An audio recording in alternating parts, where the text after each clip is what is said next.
Join us live this Saturday night for the Mavs versus Pacers post-game show. You hear that music right there because, you know, over at the F-150 Club, well, it's Dub City. That's where the players play. That's the players' ball right there. You don't know nothing about it. I've never been. I'm banned at the AZ, right? Well, you know, you just banned for credential-wise. We don't know what that's about. I don't know either. Don't worry about it. We're gonna figure it out. I told you, let me talk to him. But I know you just hit me up a few minutes ago. You want to come up in the suite where the players play? Yeah. We'll see if we you know, you got to be player to get up in there. We'll see what we can do for you. You keep that. I'll just talk to Vosh because I know Vosh can get me places. Well, hey, I'm gonna tell you the truth. I got to bring Vosh upstairs now. I run that thing, baby. I run that suite now, baby. We run that thing now. By the way, I just want to say this. Ladies, especially, and gentlemen, because of the LGBTQ movement. Yo, we definitely don't want to. We don't want to. No. But Vosh will be here. Oh yeah, there's gonna be some electricity that's gonna hit this room, and I'm gonna want to make sure even you're ready for it. Okay. When this guy hits the room. Okay. And I know you are a guest. Yes, sir. But we have to stop talking for Vosh when he comes in because he's our first round draft pick. Okay. First round draft pick. All right. Listen, I'd be remiss if I didn't introduce this man to the left of me. Well, first off, EA. You know, I wouldn't be doing this interview any due diligence if I didn't start the interview off by saying, your son is not a good quarterback and he doesn't deserve $40 million. So if I don't say that, I'm not giving a good interview. I'm not being real here in the interview. So I want to get that out. That's an awkward way to start. I just want to throw that out. I just want to get that out the way. That's a weird, even if you believed it, that's a weird. I have to because, you know, people are going to say, well, these guys didn't tell him his son sucks or something like that. So we want to get that out the way now. We did that part already. We took care of it. Okay. But the gentleman sitting to the left of me is a good buddy of mine. We have a great chemistry. We have a great relationship. This is the father of one Dak and Tad Prescott, everybody's favorite Twitter person. My boy. That's Brian's favorite, right? Okay, there you go. You being messy. There you go right there. I'm not touching that. I ain't touching that, man. Not touching that at all. Pops, how you doing today, man? I'm great. What about you? I'm pretty good. I'm loving. First, last time we had you here was via Zoom. Yes, sir. And now we got you in studio. And loving it. Yeah, we got you some good food out there. How's awesome that barbecue? food. Barry's, his barbecue was the best.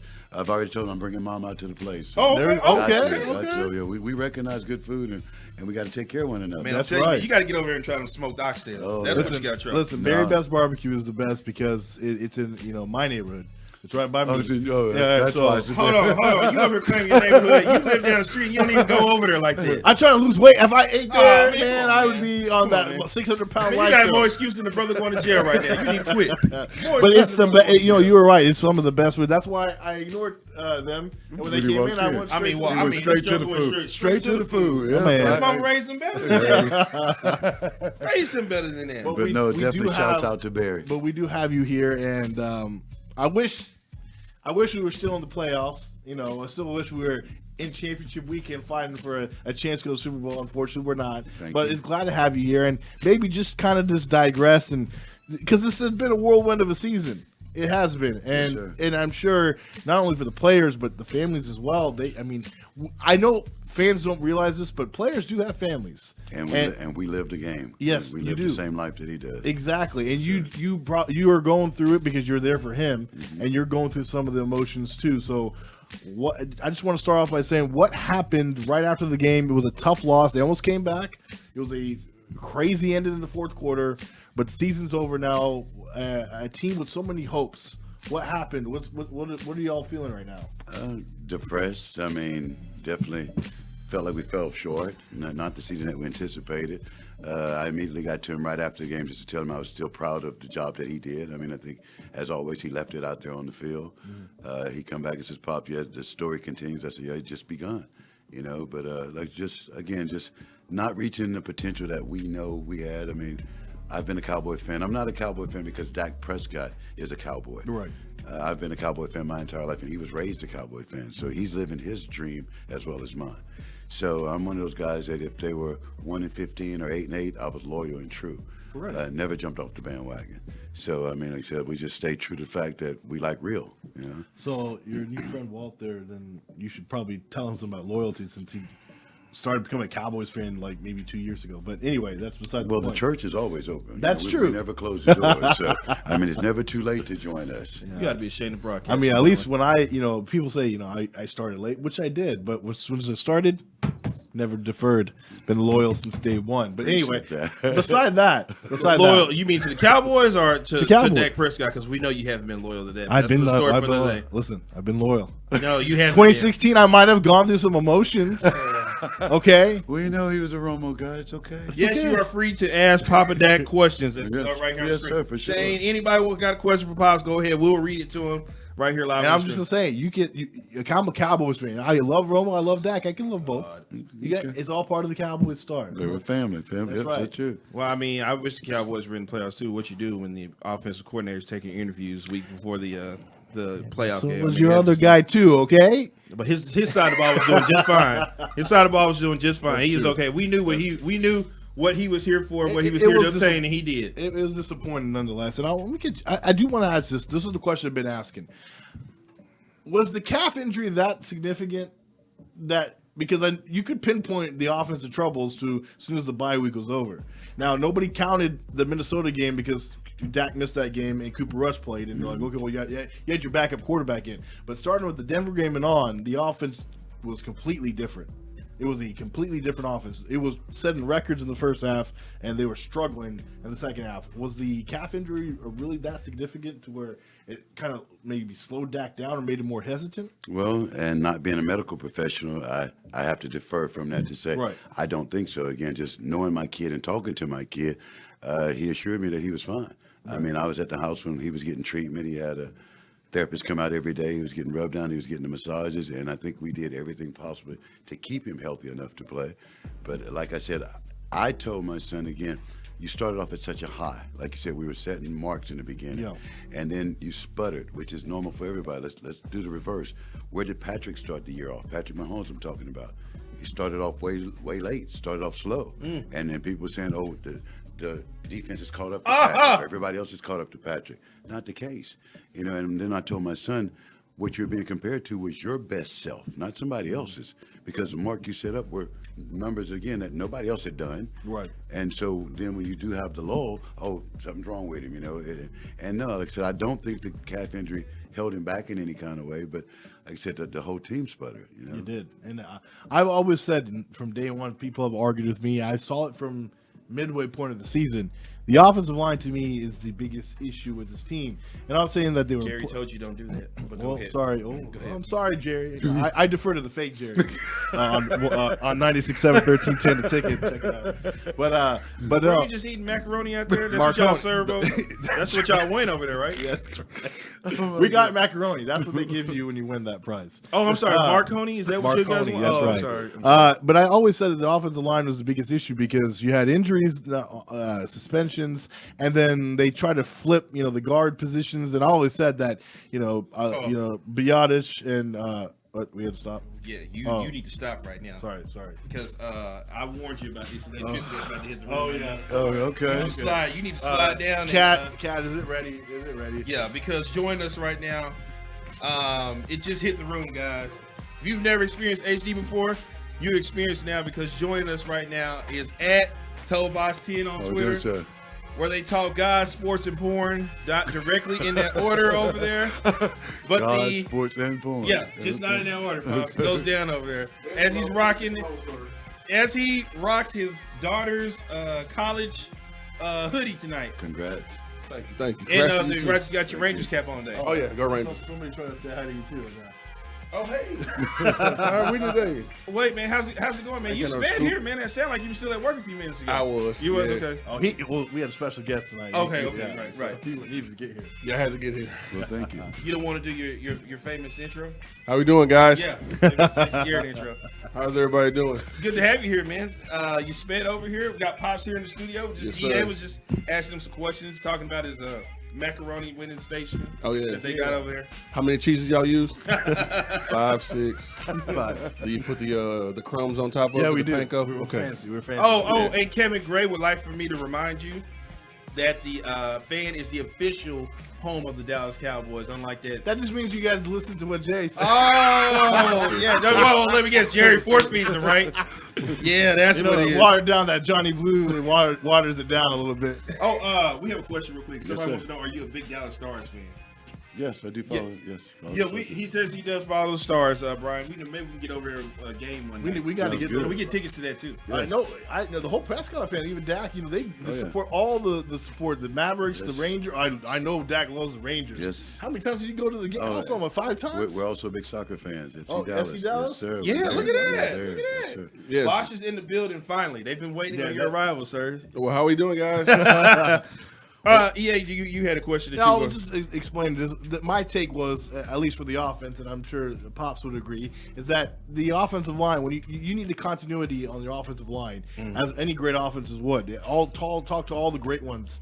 And if your offensive line is sputtering, it's going to cause your quarterback to be more hesitant. Or go, okay, I got to do a little more extra. I can't, and then it's going to force him to make decisions faster than normal because you're getting that pass rush coming after you. So I do think the offensive line was an issue that really contributed to why the offense sputtered in that second half. So that's just my take on it, but I'm sure other people would disagree. I think everybody would disagree with that.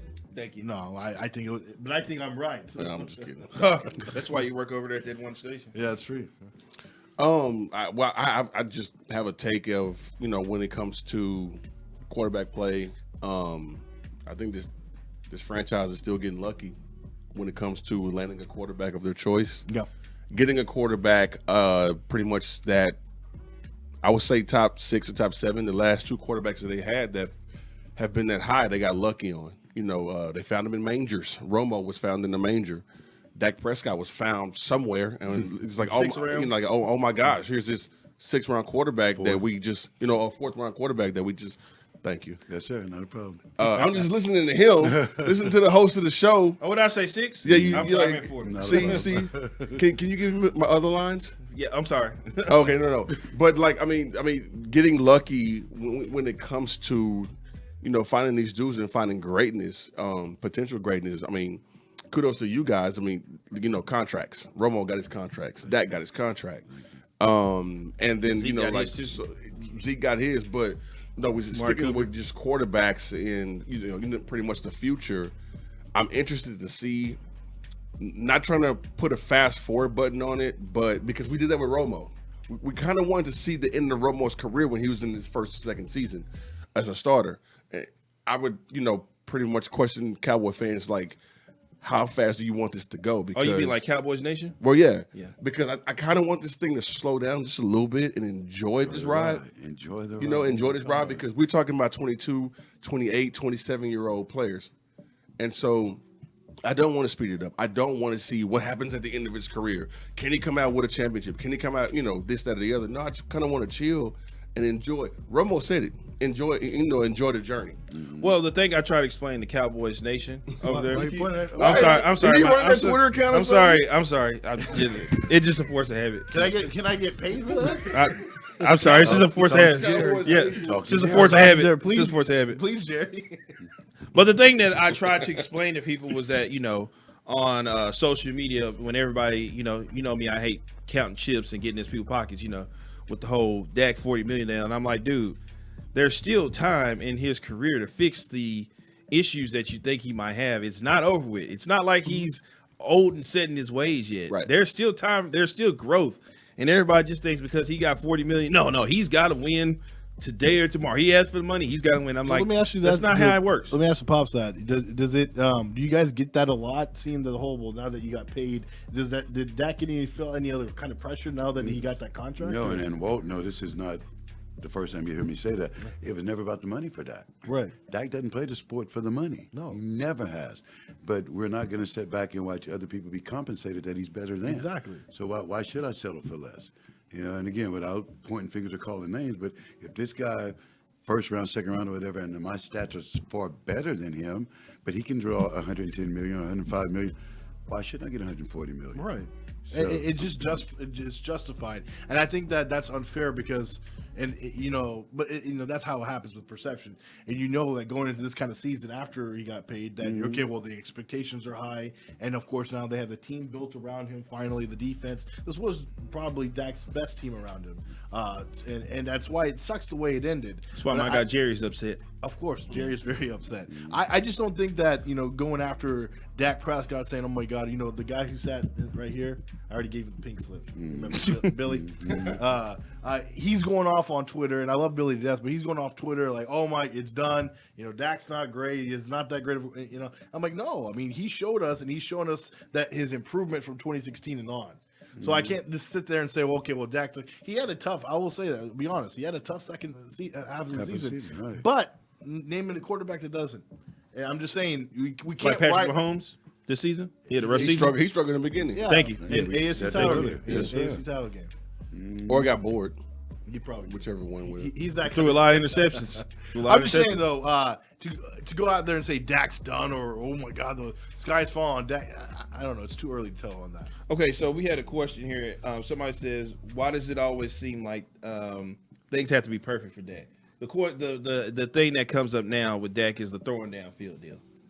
How do you address that? I'd say like Dak is as consistent or probably better than any other quarterback in the league with a clean pocket.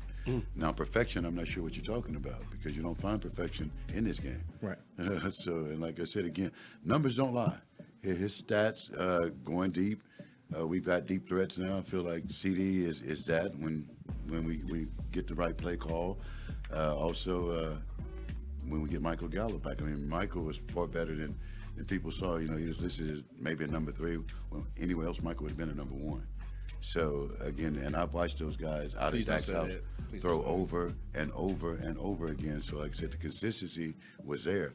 I'm not sure what you call a deep threat, but, I mean, I've seen him complete 55 and 60-yard passes. Has he ever come home, gym bag in hand, after a game and go, hey, Pops, that 13 is my favorite target. Or if it wasn't for 86, I would be up Schick's Creek. Oh, you mean T.1? Tight end? T.1? I'm sorry, tight end number T.1. 1. Or if it wasn't for this guy or that guy, I would be, I would be in trouble.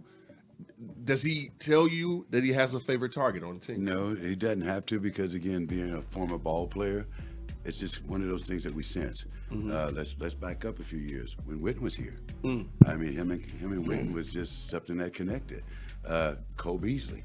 I prayed to God we never would have let Cole go. Yeah. Because, excuse the language, but that could have shit it out and Cole was going to catch it. It didn't matter how it came out, Cole was going to catch it. So you can see the chemistry and the bond, and I mean, I'll back up even further. When you go back to Dez, who they tried so hard to make it work. If it's not there, it's not there. You can't if it don't fit, don't force it. Yeah. Just one of those old school cliches. You can't make a square hole fit in a round peg. I mean, just don't go that way. I think OJ and Johnny Cochran told us that as well. Hello. Yeah, it's kind of weird. Free OJ. He's already free. What do you mean? He's on Twitter all the time. Hey, Twitter world. Yeah. He's the man. Oh, I wish they suspended his account. Oh, okay. Trying to get that account. That's a good question. If Dak Prescott got like an endorsement from OJ. No, we don't want that. Hey, Dak. Well, I mean, but if you think about it, Juice did come out with something, a couple of weeks ago, giving the Cowboys advice as far as I think I remember him saying, like just giving the Cowboys advice when it comes to weaponry, your artillery and what you got as far as the line, as far as the receivers. I mean, Juice spoke well with it, and when I look at football. And I'm always preaching 5 wide. Please go 5 wide because I remember when Romo used to go 5 wide with Patrick Creighton, with T.O., with Witten, with Terry Glenn, rest in peace, with all these other guys, Patrick Hurd and all these. When you go 5 wide, big things happen. And then of course Romo got the ball out. I think Dak still needs to learn to do that really, really quickly. I think he struggles with that because with 5 wide, it's almost like playing 7-on-7 in the summertime as a high school player. It's still kind of fun. It's like recess to those guys, I think that he still has, some progress to be made, some ground to be made up when it comes to receivers, period. But at the same time, I don't see the panic that other Cowboy fans, Cowboys Nation, maybe even some coaches are out there seeing. And I think that, that we as Cowboy fans need to, kind of chill a little bit when it comes to ridiculing your quarterback. because you got him for pretty much the rest of his career. I don't think y'all understand that part. And again, enjoy it because he's gonna be here, so you can't really complain. You can't send him anywhere. And he loves being here. That's the thing. You mentioned earlier he said he was a Cowboys fan first. life. So that's great to have that. You just rare in professional sports to have like a player come in and actually play for his favorite team. Sometimes like, well, my team growing up was this, but I'm now a Charger because I played for them. No, Dak got to be on his team. Now, I do want to get to this point because I know this question has been around, and I really want to get y'all's take on this. A lot of professional former Cowboy greats have come out from the 90s, and they're now calling out Dak Prescott's play, including Drew Pearson, saying that he got paid the money, so what's going on? Why is he not performing?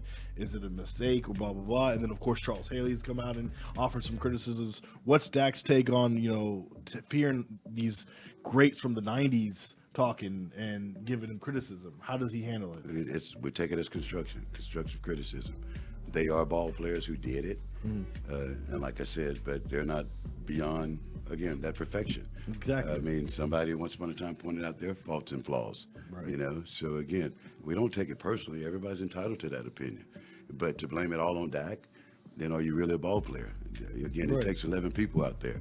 If you were one of the 11, then again, it wasn't all Starback, it wasn't all Romo, it wasn't whoever the quarterback was when you were on the field. So again, why is it fair for it all to be Dak Prescott? Exactly. That's what I'm saying. Keep it real. That would make that. Keep it real. Do you know anything about keeping it real? No, you guys, I don't. Do you guys keep it real over there on that station? You were, what's it, 1310 the ticket? That's where you guys We've been work. keeping it real since 1994. Jesus Christ. I mean, it's true. Another thing with Dak is you brought up constructive criticism. How is he relating to the coaching staff and how he gets along with Mike McCarthy and Kellen Moore and the offense and Doug Nusenheimer, is that how you say Nusenheimer, the quarterback coach? How does he relate with them going forward? Does he have a good relationship with them? Do they help? Does he like to pick their brains, or are they just letting him do what he needs to do? What's the relationship like? If you get any buzz, and my man said he talks to Jerry quite often, he's a magnet in the building. All the coaches draw, and he's there to learn what he can. So like I said, you won't ever hear him criticize a coach. That's not in him. It's never been. Again, he's picking to see the best of what he can get from them and how to apply it. Him and Kellen go way back. You got to remember they played together one time. So I mean, they've got a bond that I love it. I mean, me personally, I see some improvement that needs to be done, but that's on both of them. You made him. You made him very happy. We're talking to the father of Dak Prescott, Scottie Prescott. Listen, I got to ask you a question. What are your thoughts on Ezekiel Elliott? My second kid for the Cowboys. I mean, Dak has pretty much adopted him as a little brother. I met the family. I love mom and dad. As a matter of fact, mom's birthday's coming up in March. We love Mama D. Man, we gotta get Mama D in the studio Sweetheart, too. yeah, we Mama do. D in the studio. Yeah, we Bring her do. in with me. Okay, all right, guys. Let's pump the brakes a little bit. Let's pump the brakes. I need some ice now. Let's pump the brakes a little bit. Sorry, Cat. It's a wonderful Pump the brakes a little bit. But as we were speaking earlier, Zeke is having a hard time. It happens. Now, this is what I say, and this is my personal opinion. I think that as long as Mike McCarthy is here, and when Mike McCarthy got hired, I said right off the gate, I said Zeke is going to struggle the most under Mike McCarthy because Mike McCarthy is not a running type coach, and I said that from the gate. And I said that he's never going to lead the league in rushing again. His numbers are about to go down, and I just believe that as long as Mike McCarthy is here, I don't think Zeke can be the running back of the team. But I mean, and I'm going to say again, we've got work to do, but we got a dual threat running back system that can put up numbers. Right. So I mean, if one can do it, why can't the other? Right. And I mean, there were times that they were back and forth. I mean, again, we hadn't got our 100 yards as consistently as we need to be, but I think again that it can be done. I have a Hold on, Go ahead. I just one thing that I disagree with, regardless of who the coach was. I didn't think Zeke Elliott was ever going to lead the league in rushing. It's just hard to do that. Very rare running backs, get to do that, especially if we get more and more into a passing league. It's going to be hard to do that. Well, It's that's the just thing. His guy. What did I tell you before? His guy always made sure. Who's his guy? That Coach Garrett, Jason Garrett.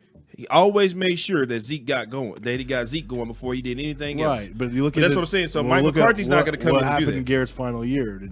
Zeke's numbers weren't. I think they switched up again. The offense switched up. Well, he was coaching for his life at that point. It didn't matter what he was trying everything at that point.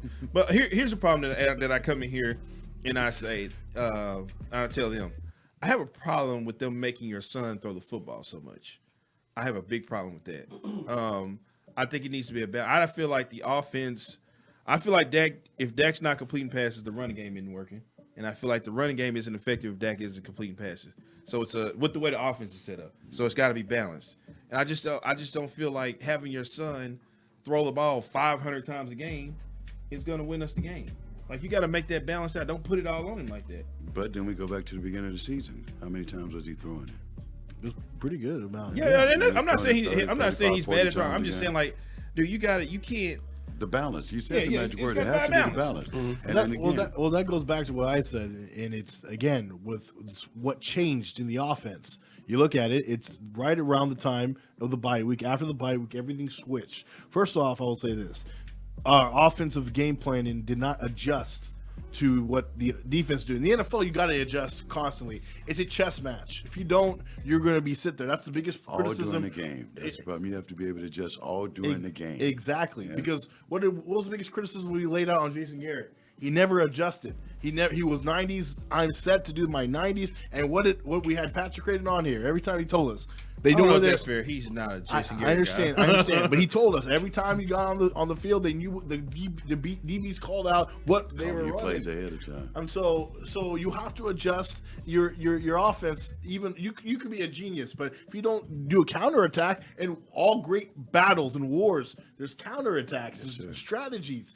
And I think that didn't happen in the second half. And I felt like, and correct me if I'm wrong, it seemed like, okay, you would hear this from Dak every time in the postgame if you guys had a loss. It'd be like, yeah, we got to go back at it. You know, we're going to get better. But then we see the same thing happen. And then nothing changed. But then we'll hear the same thing back again. And there was no change in the offensive game plan. We didn't get CD moving. We didn't have him moving around in motion or doing anything like that. Look at what Kyle Shanahan did with what they have. Deebo Samuel was a great utility weapon, and they moved him all around the field. We didn't do that with our guys. You definitely didn't do it. Well, because they're trying to mask a very, very inferior quarterback. But yeah.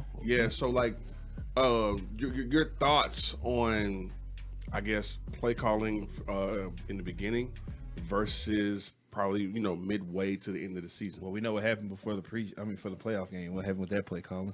Well, Coach, the coordinator was trying to set up interviews. Go ahead. Sorry about that. Throw that out there real quick. No, and again, I'm one that's a student of the game. I watch it. I love it. I play it. And again, you said a lot. I don't see the motions. I don't see the play actions that was going to draw the attention. It's going to pull the defense like everybody else. Just like you said, you named Deebo Samuel. I watched him a lot of times just move him just because. And you got your eyes on that because you know how effective he is. So, and now you got the play coming out your back door. And that's all I'm saying. Give me change from that vanilla to where, like you said, if I'm coming to the line and I got a linebacker looking Dak in the face and calling the play for him. There's a problem there, guys. And I mean, he can only kill and switch so many times, and then the guy's still calling your play. We got a major problem. We just got to do something different. Does he ever bring his playbook home to you? He's and go say, hey, listen. He's in the playbook all the time, every day, but more so with Tad.